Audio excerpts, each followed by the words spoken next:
చందమామ కథ పిశాచాల పుణ్యం. పూర్వం గోపవరం అనే పల్లెలో మాధవుడు అనే 18 ఏళ్ల వయస్సు వాడు ఉండేవాడు. వాడు చాలా మంచివాడు. తెల్లనివన్నీ పాలు, నల్లనివన్నీ నీళ్లు అనుకునేటంత అమాయకుడు. చిన్నప్పుడే తల్లి తండ్రి పోగా వాడిని అవ్వ 10 ఏళ్ల వయస్సు దాకా సాకి తాను కన్నుమూసింది. అవ్వ పోయాక పూర్తిగా దిక్కులేని వాడైన మాధవుడు పల్లెలోని 4-5 కలిగిన కుటుంబాలకు ఓపినంత చాకరీ చేస్తూ వాళ్ళ పశువులను పల్లెకి దూరంగా ఉన్న చిట్టడివి ప్రాంతాన మేపుతూ వాళ్ళు పెట్టే పట్టెడు మెతుకుల్ని పరమాన్నంగా భావిస్తూ ఆరగిస్తూ ఆనందంగా కాలం గడుపుతూ ఉండేవాడు. ఒక రోజున వాడు ఎప్పట్లాగే పాటలు పాడుకుంటూ పశువులతో పాటు అటు ఇటు తిరుగుతూ ఉండగా దాపులనున్న ఒక పెద్ద మర్రి చెట్టు మీద బద్ధకంగా పడుకొని ఉన్న పిశాచం ఒకటి కొత్తగా తనతో సావాసానికి వచ్చిన మరొక పిశాచంతో, "ఆ కుర్రవాడి కంఠస్వరం ఎంత బాగుందో విన్నావా? వాడు రోజు ఇటువైపే వస్తాడు. వాడి పాట వింటుంటే ఆకలి దప్పులుండవనుకో" అన్నది. అందుకు కొత్త పిశాచం, వాడు ఈ పక్క పల్లె కుర్రవాడే మాధవుడు. దిక్కు మొక్కు లేనివాడు. వాడి కంఠస్వరమే కాదు, మనస్సు కూడా మహా దొడ్డది. వాడి మంచితనాన్ని అలుసుగా తీసుకొని వాడి చేత వెట్టు చాకరీ చేయించుకుంటున్న మహానుభావులు కూడా లేకపోలేదు అంటూ వాడి గురించి వివరాలు చెప్పింది. అంతా శ్రద్ధగా ఉన్న పాత పిశాచం, "నీ మాటలు వింటుంటే నాకు ఒక మంచి ఆలోచన వచ్చింది. పాపాలు చేసి పిశాచాలమైన మనం ఈ బ్రతుకు నుంచి విముక్తి పొందాలంటే పుణ్యకార్యాలు ఏమైనా చెయ్యాలి కదా" అన్నది. కొత్త పిశాచం సాలోచనగా, "సరి, వాడికి సాయపడడం ఎలా" అని అడిగింది. పాత పిశాచం ఉత్సాహంగా, "అదంతా నేను చెబుతాగా, రా" అంటూ చెట్టు మీద నుంచి కిందకి దూకి ముందుండి దారి తీసింది. పాత పిశాచం మాధవుడికి కనిపించేలా బంగారు నాణాలతో నిండిన పట్టు సంచిని ఒకదాన్ని పడేయడం చూసి కొత్త పిశాచం ఏదో అనబోయి ఆగి చూడసాగింది. పాటలు పాడుకుంటూ అటూ ఇటూ తిరుగుతున్న మాధవుడు పిశాచం పెట్టిన సంచిని గమనించి కుతూహలంగా వెళ్ళి తీసి చూశాడు. వాడు సంచిలో ఉన్న బంగారు నాణేలను చూస్తూనే, "అయ్యో బాబోయ్, ఎన్ని బంగారు నాణేలో" అంటూ పెద్దగా ఒక్క క్షణం ఆశ్చర్యపోయి, "పాపం, ఎవరో పారేసుకుని ఉంటారు. గ్రామ పెద్దకు అప్పచెప్తే ఎవరినో కనుక్కొని ఇచ్చేస్తాడు" అనుకుంటూ సంచిని తన తలగుడ్డల్లో చుట్టుకొని దాన్ని నడుముకు కట్టుకున్నాడు. ఇది చూస్తూనే పాత పిశాచం ఉస్సురంటూ, "వీడింత మతిలేనివాడు అనుకోలేదు. ఇప్పుడు ఈ బంగారం అంతా పట్టుకెళ్ళి గ్రామ పెద్దకిస్తాడు కాబోలు" అన్నది. కొత్త పిశాచం నవ్వుతూ, "నువ్వు ఆ సంచి అక్కడ పెట్టినప్పుడే ఇలాంటిదేదో జరుగుతుందని అనుమానించాను" అన్నది. "అలా అయితే వీడికి సాయం చేసేది ఎలా" అని అడిగింది పాత పిశాచం. "మాధవుడు అంగవికలుడు కాదు, మంచి పనుమంతుడు కూడా. అలాంటి వాడికి ఊరికే బంగారాలు భాగ్యాలు ఇవ్వడం అంటే వాడి మంచితనాన్ని హరించటమే. జీవం లేని మణిమాణిక్యాల తోడు కంటే మణిపూస లాంటి ఒక మనిషి తోడు గొప్పది కదా. కష్టాన సుఖాన వాడికి తోడు నీడగా ఉంటూ వాడి జీవితాన్ని తీర్చిదిద్ది ఆదరించగల మనిషి తోడు దొరికితే అది 1,00,000 బంగారు నాణేల పెట్టు" అన్నది కొత్త పిశాచం.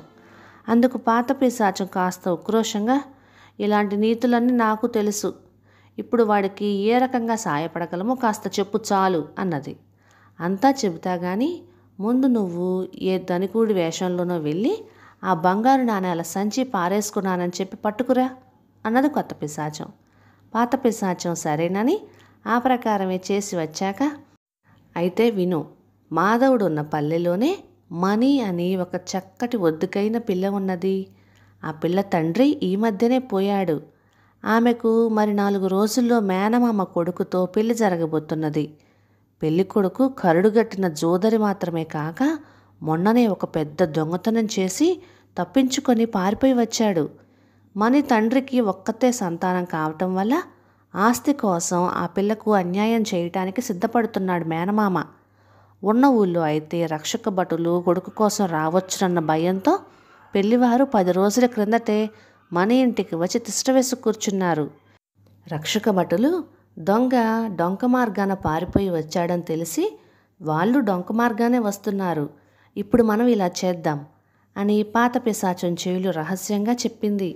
ఆ మరుక్షణం పిశాచాలు 2 ఇరువైపులా ముళ్ళ పొదలతో కిక్కిరిసి ఉన్న డొంక మార్గంలో ఒకటేమో గుర్రంగాను మరొకటి భుజాన్నించి వేలాడుతున్న పెద్ద మూటతో అటూ ఇటూ బెదురుగా చూస్తున్న దొంగలాగాను ప్రత్యక్షమైనవి.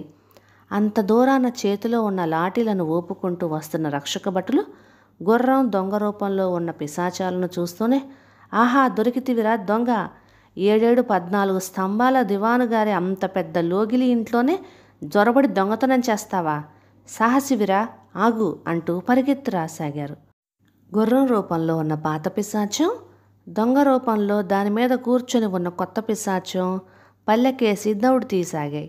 రక్షక భటులు వాటిని తరుముకుంటూ వచ్చి పెళ్లి వాళ్ళున్న ఇంటి ఆవరణలో ప్రవేశించగానే వెనకగా వాళ్ళు అక్కడికి చేరుకున్నారు. ఈ లోపల పాత కొత్త పిశాచాలు రెండు తమ రూపాలను మార్చుకొని పెళ్లి కొడుకును అక్కడ ఉన్న ఒక పెద్ద ముత్తైదువును ఆవహించాయి. రక్షక భటులు పెళ్లి పందిర్లోకి రావడం చూస్తూనే పెళ్లి కొడుకు రౌద్రంగా, మీరెవరు, ఎవరి తరపు బంధువులు అని అన్నాడు. ఆ ప్రశ్నకు రక్షక భటుల్లో ఒకడు కోపంగా, మేము రక్షక భటులం, దొంగలకు తోడు మోతులకు తప్ప అందరికీ బంధువులమే.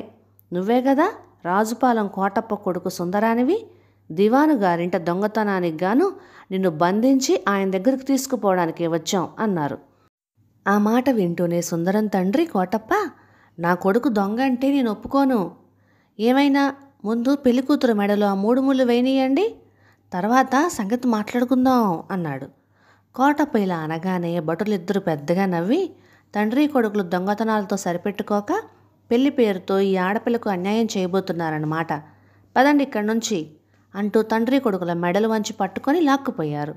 క్షణాల మీద పెళ్లి ఇల్లు ఏడుపులతోనూ ముత్తుకోళ్లతోనూ గగ్గోలుగా మారిపోయింది. అప్పుడు పెద్ద ముత్తైదువును ఆవహించి ఉన్న కొత్త పిశాచం పెళ్లి కూతురు మణి తల్లిని ఓదారుస్తూ, ఇప్పుడు దుఃఖపడడం ఎందుకు, సంతోషించాలి, తండ్రి కొడుకుల నిజస్వరూపాలు తెలిసిపోయాయి, ముహూర్తకాలం దాటిపోకుండా మణికి అన్నింట తగిన భర్త కావాలంటే నా మాట విను. ఎంతో కాలంగా గ్రామంలో అందరి గురించి ఎరిగిన దాన్ని, పెద్ద ఆస్తిపాస్తులు లేకపోతేనే మాధవుడు ఎంతమందిలోనైనా ఎనదగ్గ కుర్రాడు, ఒళ్ళొంచి కష్టపడడం తప్పితే పరాయి వాళ్ళ పైసా ఆశించాడా వాడు, వాడి గనక నువ్వు పిల్లనిచ్చావంటే వాడు మీకు అండ, మీరు వాడికి తోడు, బతుకు ఏ ఒడిదుడుకులు లేకుండా హాయిగా గడిచిపోతుంది, ఏమంటావు అని అడిగింది. అది విన్న వాళ్ళందరూ కొత్త పిశాచం చెప్పిన దాన్ని మెచ్చుకున్నారు. పెళ్లి కూతురు మణి కూడా కలనీళ్ళు ఒత్తుకుంటూ, మాధవుడు ఎంత మంచివాడో నాకు తెలుసు, నన్ను పెళ్ళాడడానికి అతడు ఒప్పుకుంటే అది నా అదృష్టం అనుకుంటాను అన్నది. పెళ్లి పందిట్లో ఒక చోట అతిథుల కోసం ఏర్పాట్లు చూస్తున్న మాధవుడికి అక్కడ ఉన్న 10 మంది సంగతి చెప్పారు. వాడు క్షణకాలం ఆశ్చర్యంతో బెదురుచూపులు చూసినా తర్వాత ఆనందంగా మణితో పెళ్లికి అంగీకరించాడు. గ్రామం వాళ్ళందరూ మాధవుడి పట్ల అభిమానం చూపిస్తూ పూనుకొని ముహూర్త సమయానికి మణితో మాధవుడి పెళ్లి జరిపించారు. ఇదంతా కల్లారా చూసిన పిశాచాలు ఇన్నాళ్లకు తామొక మంచి పని చేసి ఎంతో కొంత పుణ్యం సంపాదించుకోగలిగామని చాలా ఆనందించాయి. కథ సమాప్తం. ఇక ఈ కథ మీకు నచ్చినట్లయితే ఇలాంటి మరెన్నో తెలుగు చిట్టిపొట్టి కథల కోసం please like, share and subscribe to my channel. Thank you.